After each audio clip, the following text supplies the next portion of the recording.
ఈ నెల 21న విశాఖపట్నం ఆర్కే బీచ్లో నిర్వహించనున్న అంతర్జాతీయ యోగా దినోత్సవాన్ని సర్వం సిద్ధం చేశామని ముఖ్యమంత్రి చంద్రబాబు నాయుడు అన్నారు. ఒకే చోట 5 లక్షల మందితో నిర్వహించే ఈ కార్యక్రమానికి విశాఖపట్నం వేదికైందని అన్నారు. ఆర్కే బీచ్ రోడ్లో ఏర్పాటు చేసిన ప్రధానమంత్రి నరేంద్ర మోడీ వేదికకు సంబంధించిన ఏర్పాట్లను పరిశీలించిన సీఎం అధికారులకు పలు సూచనలు చేశారు. అనంతరం ఆంధ్ర యూనివర్సిటీ కాలేజ్ గ్రౌండ్ను సందర్శించి ఏర్పాట్లను పరిశీలించారు. అధికారులు కూటమి ప్రజాప్రతినిధులు నేతలతో నోవోటల్ సమీక్ష నిర్వహించారు. అనంతరం మీడియాతో మాట్లాడారు. నేను ఎప్పుడు ఇష్టపడే నగరం విశాఖపట్నం. ఇక్కడ ప్రశాంతత, సానుకూల వైఖరి, మంచికి సహకరించే మనస్తత్వం కలిగిన ప్రజలుంటారు. హుద్ తుఫాన్ వచ్చిన సమయంలో వారం రోజుల పాటు విశాఖపట్నంలోనే ఉన్నాను. సమయంలో సమిష్టిగా ఉండి విపత్తులను ఎదుర్కొందామని ప్రజలకు పిలుపునిచ్చా. ప్రజలందరినీ సాధారణ స్థితికి తీసుకొచ్చే వరకు కొన్ని నియమాలు పాటించాలని కోరితే అంతా పాటించారు. ఆ సమయంలో దీపావళి పండుగ కూడా వచ్చింది. ఈదురుగాలులకు నెలకొరిగిన చెట్లన్నీ ఎండిపోయాయి. అగ్ని ప్రమాదాలు సంభవిస్తాయి. పండుగ జరుపుకోండి, కానీ క్రాకర్స్ కాల్చవద్దని ప్రజల్ని కోరారు. క్రాకర్స్ కాల్చకుండా క్రమశిక్షణ, సామాజిక బాధ్యతతో మెలిగారు. ఉదయం నుంచి నేను ఒక్కసారి ఒక రౌండ్ పోయి వచ్చాను.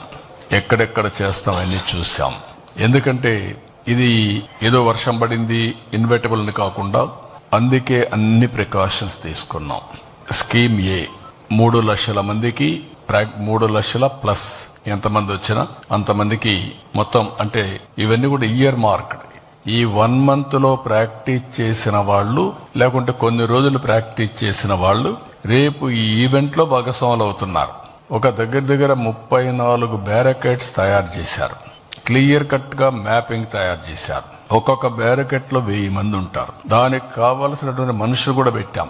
వాలంటీర్స్ ని, కోచ్ ని, ఎక్కడికక్కడ కండక్ట్ చేసే అవసరమైతే ఎమర్జెన్సీ డాక్టర్స్ ని, అదే మరిగా ప్రతి ఒక్క దానికి దగ్గర 1000 మందికి ఒక టాయిలెట్, ఇలాంటివి అనేకగా ఏమేమి ఉన్నాయో 100 మందికి ఒక టాయిలెట్, నాట్ 1000 మంది, 100 మందికి ఒక టాయిలెట్, ఇలాంటివి ఏం కావాలనో అవన్నీ పెట్టాం.